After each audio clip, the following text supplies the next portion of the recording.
The movie's never as good as the book. So sometimes you need to kind of start over, but without changing the campaign and the new branding that they've set up.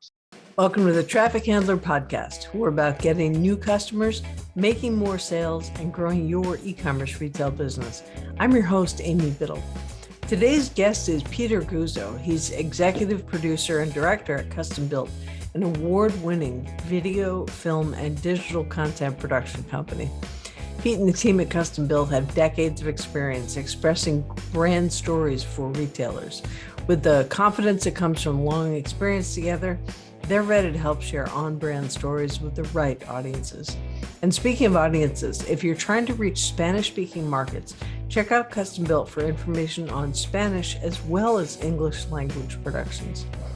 I had a ton of fun preparing for this quick conversation with Pete. He joined me from a set between products on a shoot.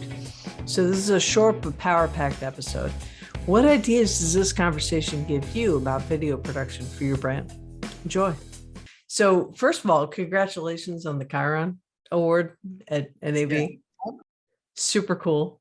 Yeah, especially because I grew up learning Chiron in trucks, satellite trucks, as a production assistant, and then an intern, and eventually a low totem pole employee at the county and city station. So I was like, wow, this went 360. That's great. That's exciting though. I mean, you know, to be able to see the whole progression of the software, the just using it from one end to the other, and now you're upping them, and great. Yeah. Great outcome. It was great to go to NAB and see that they won the award for best new product, and we're helped them advertise it. So that was fun. That was fun. That's the best. So one of the things that we do on the podcast is, you know, present good information to help retailers. Anybody who's a retailer, anybody, you know, offline, online, they need to have online presence. So, you know, what are some of the, you know, high level tips that we can dig into, you know, to talk about how somebody starts to work with you? You know, like, how do you lead an e-com client when you start to work with them? I mean, initially we are going to work with a retailer, e-commerce retailer, however they sell the products in whatever fashion. We want to know exactly what they're trying to achieve, how they've achieved it in the past, what the sore points are, whether we think the product's great, but we never really had the greatest video content to help display it. We've never had the best strategy, maybe when it came to copywriting. So a lot of those little things, and of course, any market research they can share with us. Most of the time, the marketing department is going to have all that, and they can give us a marketing brief. And so typically, once we get the marketing brief, if they want us to help work on the creative, then that's really how we kind of get a launch. So it's a series of different meetings of us learning about their product, their brand, and who their audience is, or who they want their audience to be. Right. And those sometimes are two different things, aren't they? Yeah.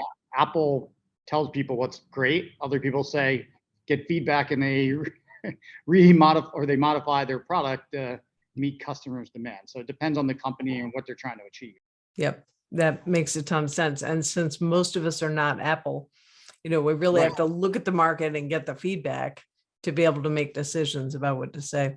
So with, I know storyboarding, those are all really important functions of how you get started working with a client. Can you talk about that process and how you draw out some of the storyboard ideas? So yeah, typically we'll start off with, like we discussed, their marketing brief and then a script. Once we have a script, either they supply it or we work together with them, then we can take that script and we start to mold it into storyboards. And the reason we do storyboards versus mood boards right away is we don't want to worry so much about what the exact background is or what color shirt they're wearing. It's let's first come up with step one or step two, actually. Step one's the script. Step two is creating the storyboard so we get an idea of the action and the flow of the commercial. Mm-hmm.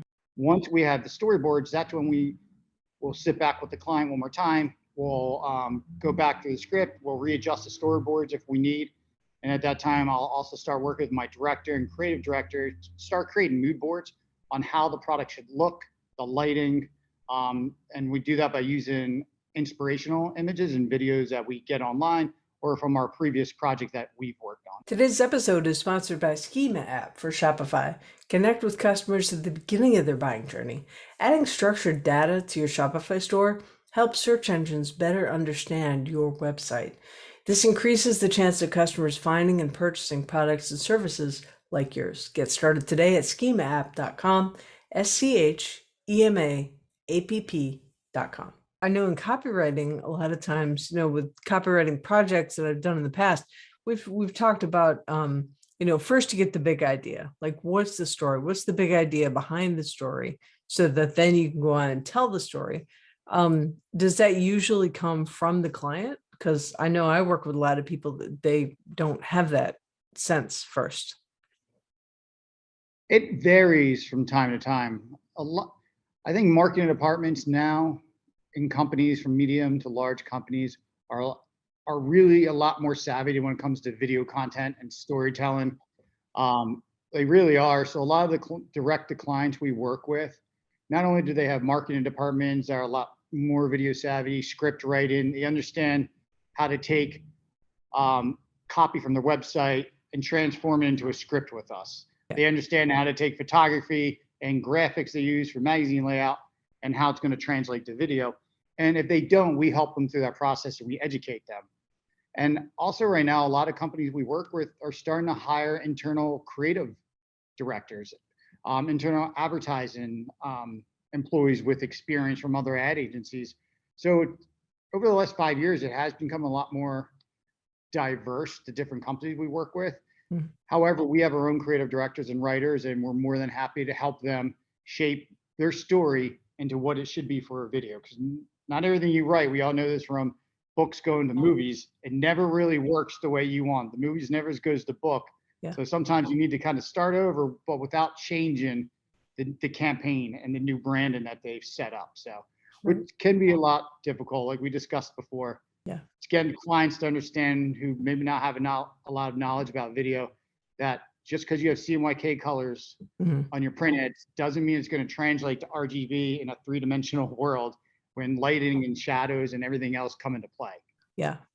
And there's a lot of translation stuff. It's lighting and colors and just everything that goes, just psychology, right?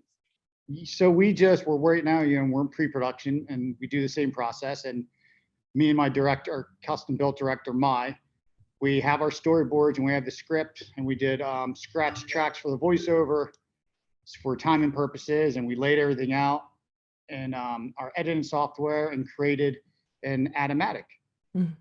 Me and her this morning, like, the script doesn't work the way it is because the shots towards the end start getting long and the voiceover is even longer. And in the beginning of the commercial, the shots are faster and it has a more catchy script to it, a more catchy cadence. So we have to go ahead, adapt that, and explain to the client, this is why we're doing it. And it goes two ways: they accept it or they help us come up with a different solution for the script in order to make that work, especially in a 30-second constraint. That's really tough when broadcast and OTT constrain you to 30 seconds or even 15, which is more common now. Right, exactly. And that was one of the questions that I was going to ask you about is video trends. Everything is getting shorter.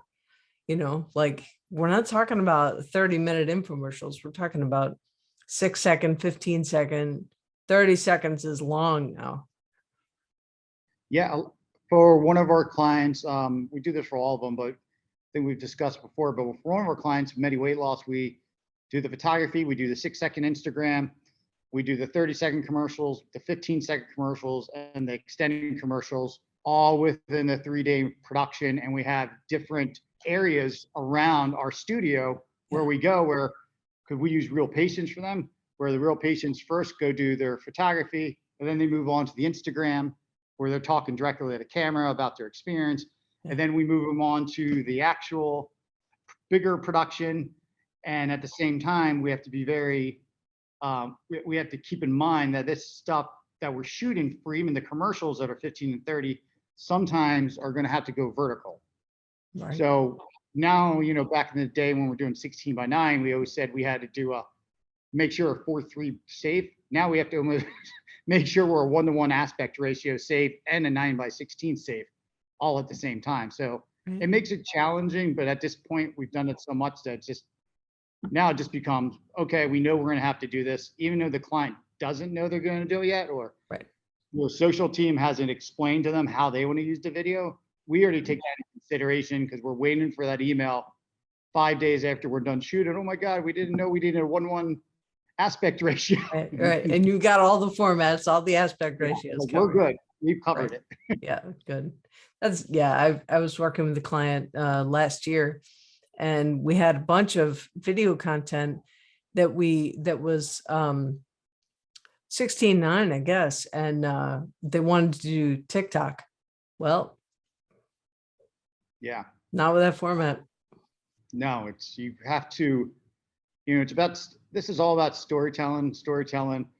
However, huge chunk of it is a business, and it still has to be executed properly. Yeah. And function on whatever media buy they have, whatever platform it's going to be playing on. So like we tell our students, because we have a student program called Jolt that we run,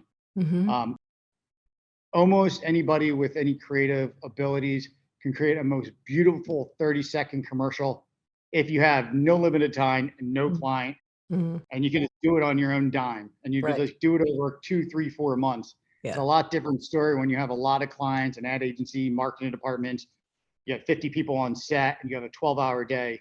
Like, you have to execute properly, or everything could just easily fall apart.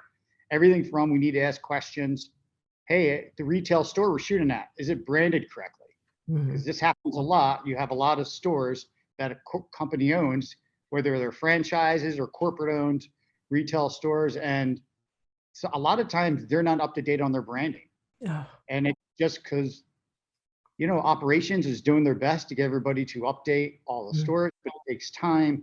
So sometimes we have to go in and also work with them to update the branding of specific stores and get that done. So as soon as we find out we're shooting at a retail location, a brick and mortar, first thing we ask is, where's the one that has the closest to your newest branding? Because we know we're going to have to do something to clean it up.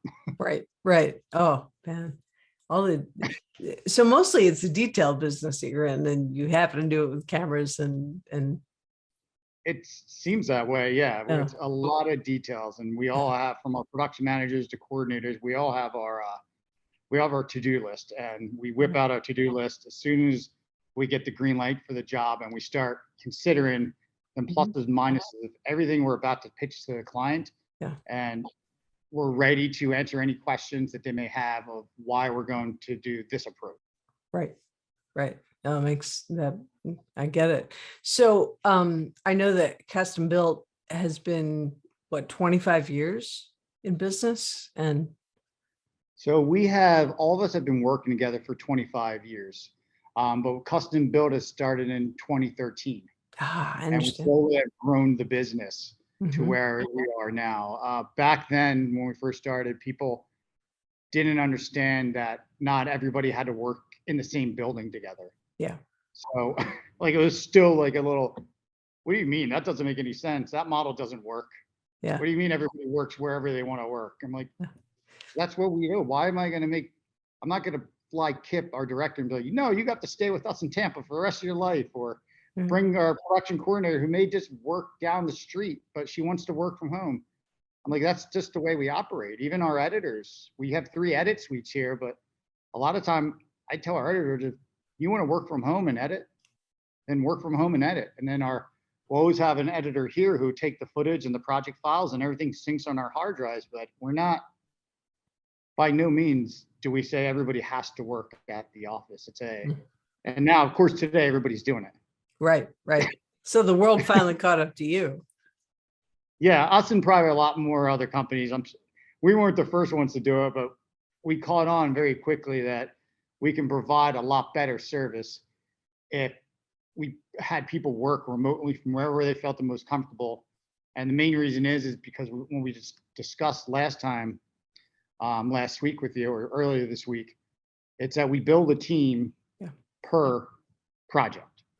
And that doesn't mean we go in and get outside people that we don't work with and that are part of KestumBilt. It just means not just because we have 5 editors or 3 editors and they say they want this specific editor and this director, we'll give them our opinion. Be like, I really think for this job, this is who you want, and this is how we're going to pair it together. And Yeah. they trust us, and that's why we go about every single project. We, no pun intended, but we custom built it.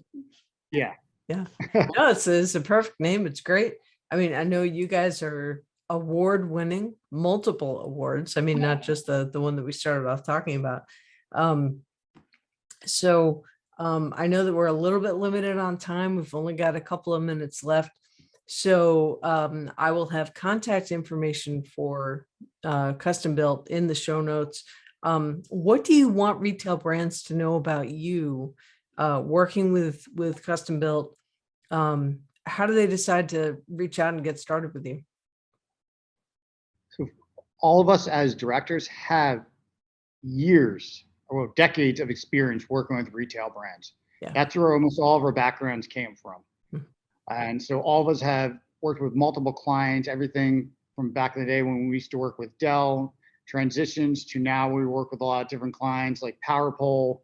We're working with CSL Plasma, which is, even though they don't sell a product, they still have storefronts. All of our director photographies know exactly how product lighting should be. We know exactly the backdrops for any retail brand and the way the product should be showcased. And we understand how to execute and tell a story that's focused on that product.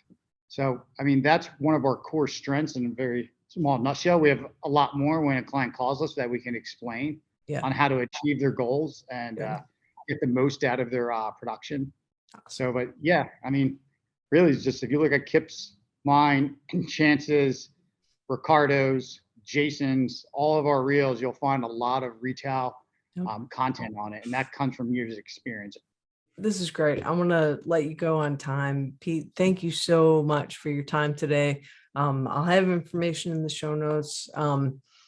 Just the whole using video for retail, it just makes a ton of sense to me because of all of the connection that you can make. It's so emotional. It's bigger than words and pictures. It really is. Yeah. Powerful. And so sometimes you even have retail commercials and the product's just featured there a little bit because, like you said, it's more about how families and people feel about the product than it is sometimes actually about the product. So that's a great way to close. Thanks so much.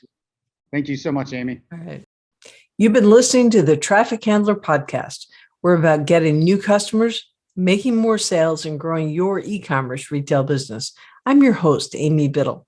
Get more at amybiddle.me. And until next time, go sell more stuff.